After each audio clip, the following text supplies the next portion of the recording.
Selanjutnya saya pengen setiap harinya ada 2 teman kita yang sharing kehidupan di luar, bukan di sini. Kayaknya saya rasa nggak penting ya, kita hanya perlu mengenal satu sama lain ketika kita berada di sini. Kalau nggak penting nggak usah, lo nggak usah ikut.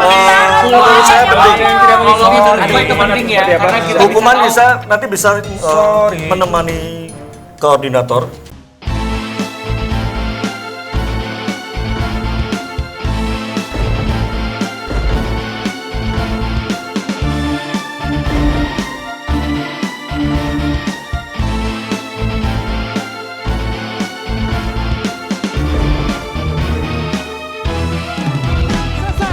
Dari game 9 komandan tadi, waktu tercepat plus juga bisa menyelesaikan tugasnya dibantu oleh 2 orang temannya. Untuk itu kita umumkan pemenangnya dan juga komandan untuk minggu ini adalah Zaid. Sambut ayah komandan! Sambut ayah komandan! Komandan Michiko, silakan diberikan pin itu dan juga tongkatnya.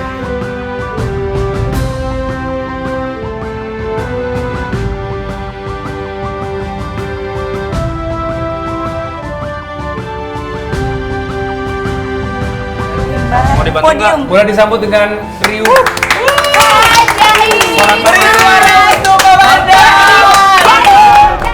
Alhamdulillah ya, setelah 3 kali berturut-turut saya masuk 3 terbawah di malam eliminasi, hari ini saya menjadi kandidat komandan dan alhamdulillah saya sudah menaik posisi komandan.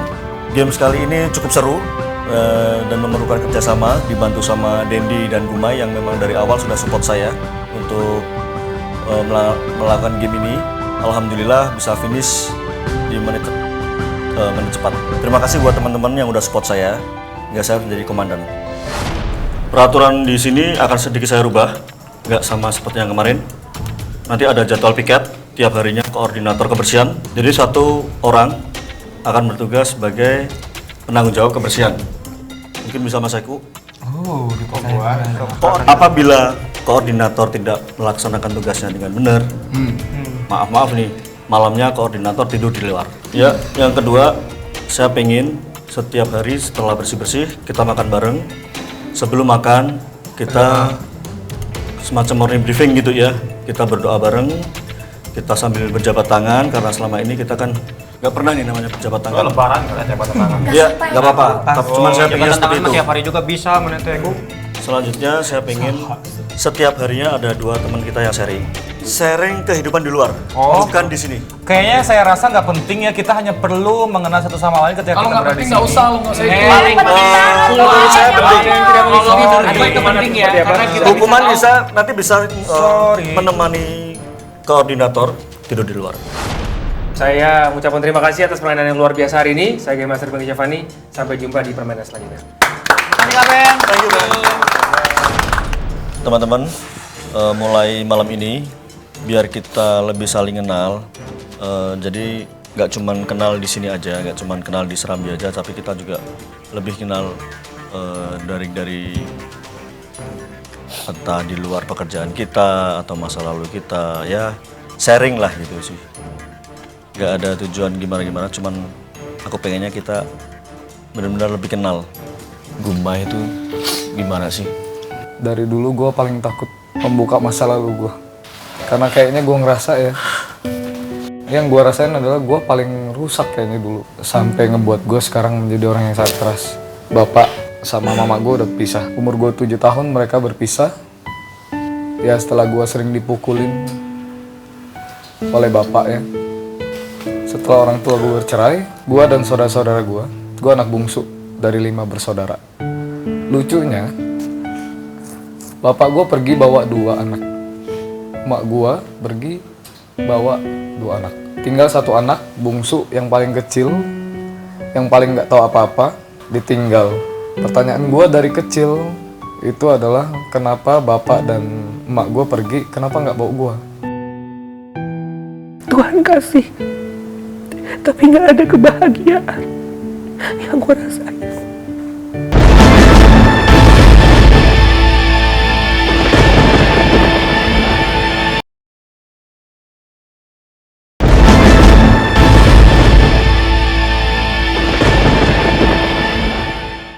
Kenapa malah yang tua-tua dibawa, yang gede-gede? Kenapa yang kecil ditinggal? bertahun-tahun gue besar di rumah nenek sama Uwa. Gue harus cuci baju sendiri, ngurus diri sendiri. Bapak gue jarang datang mungkin berapa bulan sekali. Emak gue apalagi, emak gue bukan gak mau datang, tapi akhirnya gue tahu dan gue sadar sekarang. Dulu dia nggak bisa datang. Kalau dia datang dulu mungkin disabet sama bapak gue, dihajar.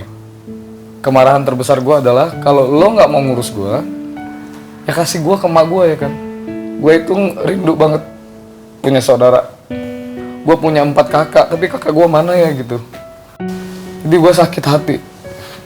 Gue cari kerja sana sini, akhirnya gue kerja di hotel, dari cuci piring, waiter, segala macem gue jalanin.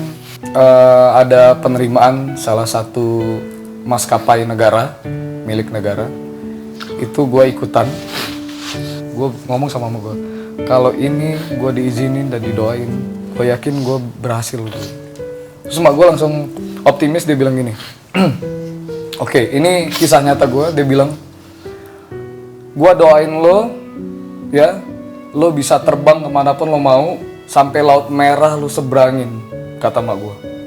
Setelah gue jadi pramugara, 1 bulan paling kecil gue terima gede banget. Itu ngebuat gue hidup gue berubah, puluhan juta gaji gue saat itu. Ini gue nggak ada maksud untuk sombong, tapi ini pelajaran. Jadi puluhan juta gue terima setiap bulan. Hidup gue berubah drastis banget, bener-bener drastis. Gue berubah jadi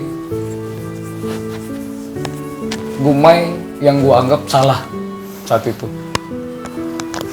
Gue keliling ke seluruh dunia, gue terbang karena kerjaan dan gue punya banyak duit dari gaji. Tapi itu salah.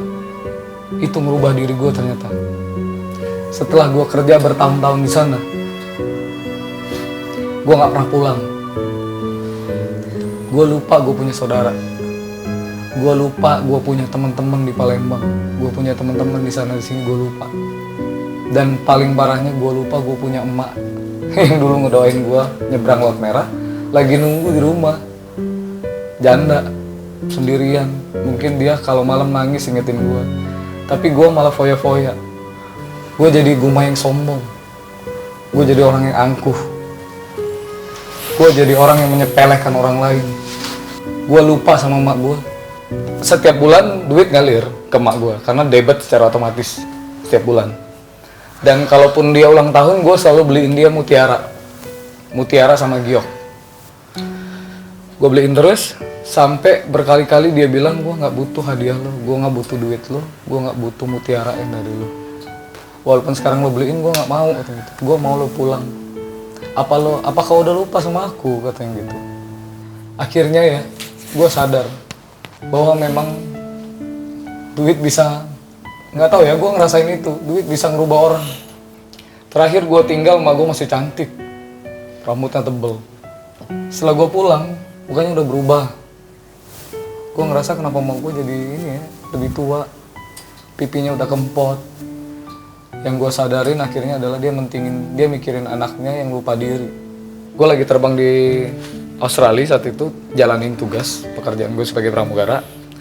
Tiba-tiba teman gue yang pramugara itu dapat telepon, bapaknya meninggal. Tiba-tiba gue keinget sama emak gue. Telepon gue bunyi. Dan tahu siapa yang telepon? Tetangga gue bilang, emak gue pingsan di rumah sendirian. Tetangga gue lagi bawa sayuran, mau kasih pakai mangkok, nggak dijawab, dia dorong pintu, emak gue udah pingsan. Dengan besar hati, gue putuskan untuk mundurkan diri dari pekerjaan yang sangat sulit gue dapetin.